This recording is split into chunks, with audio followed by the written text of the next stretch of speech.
So it's reporting times, and this morning we released the Q3 results for Intrum. And it would be interesting to hear what's your view on the market context and also of Intrum's development in particular over the last quarter. Anders. Thank you, Anna.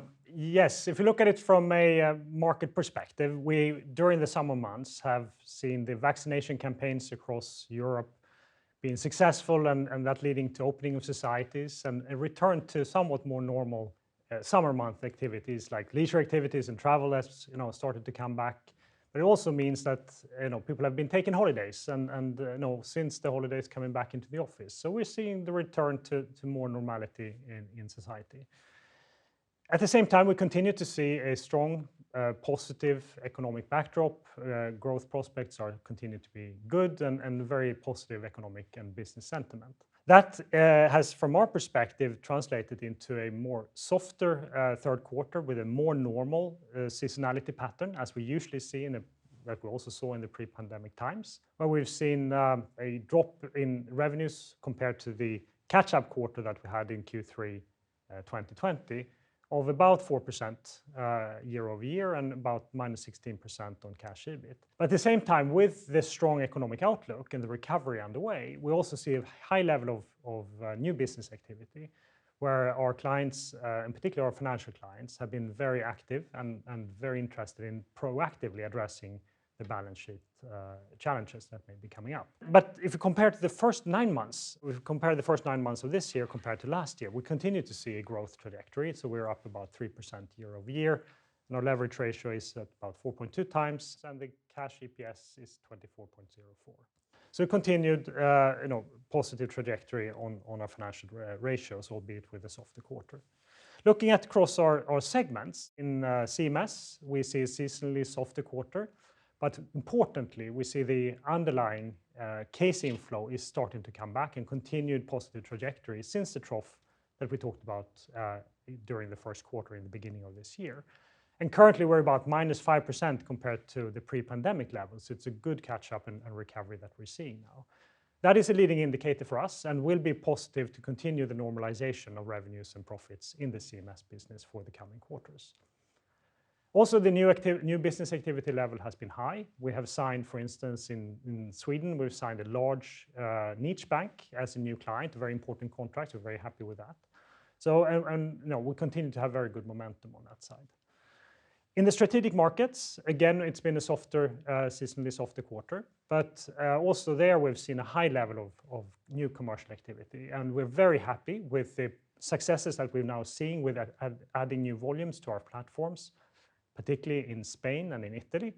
And then perhaps most noteworthy is the success we've seen in the unlikely to pay offering that we have, where we now have been able to attract very interesting mandates from clients and new mandates. So very positive trajectory underlying, but again, as I said, the seasonally impacted quarter.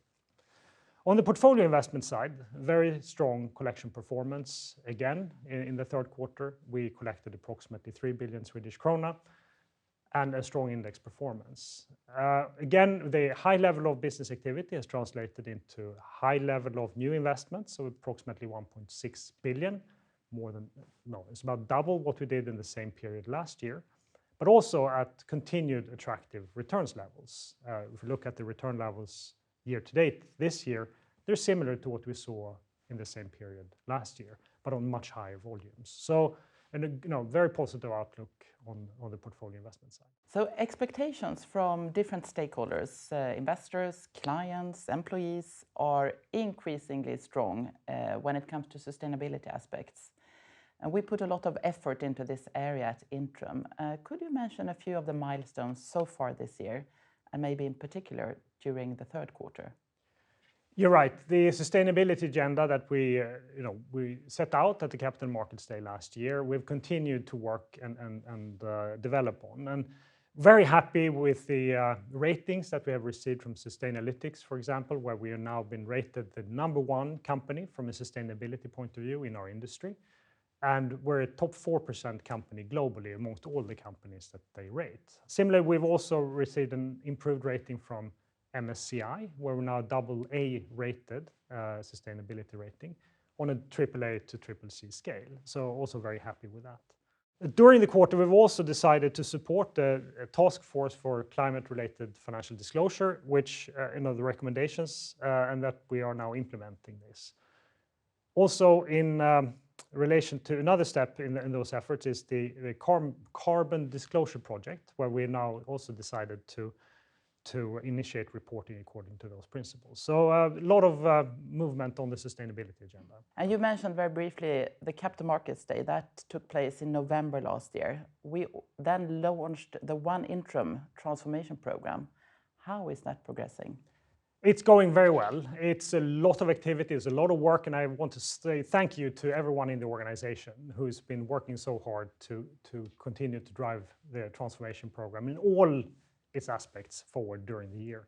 We see now that the case migrations, which is a key metric for us, into the new global platform has tripled during the third quarter. So very happy with the achievements that have been achieved to date. And we're also looking forward to another 4.5 million cases to be migrated during the fourth quarter. So we're accelerating the pace of movement into a new technological platform. We're also making very good progress, and we're actually ahead of plan in our front office project, where we now have approximately 300 agents working in our global front offices, covering 14 markets. So that's been going extremely well. And there's been a lot of work to both recruit, train, and attract new talents to join us and work in the global setup. So a lot of work, but and it's going to continue to be so for the next coming quarters. And looking ahead a bit, looking into future, what is your view on both the macroeconomic context and the development of our company?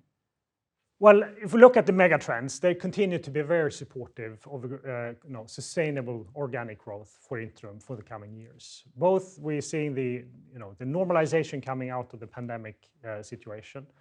We're having obviously the transformation benefits that will come through over the coming 2 years. And then beyond that, we see organic growth from the macro drivers of outsourcing and our clients desiring more servicing from us and from companies like us. So that's a positive backdrop. And I think this is starting now to show in terms of the commercial activity level that we are seeing and that we are seeing accelerate now and in the coming quarters, both in terms of servicing demand as well as the activity level on the portfolio investment side. So we are very optimistic and looking forward to the fourth quarter. We are expecting a seasonally active fourth quarter, as is more normal in our sort of calendar year. Good. Thank you so much, Anders. Thank you, Anna.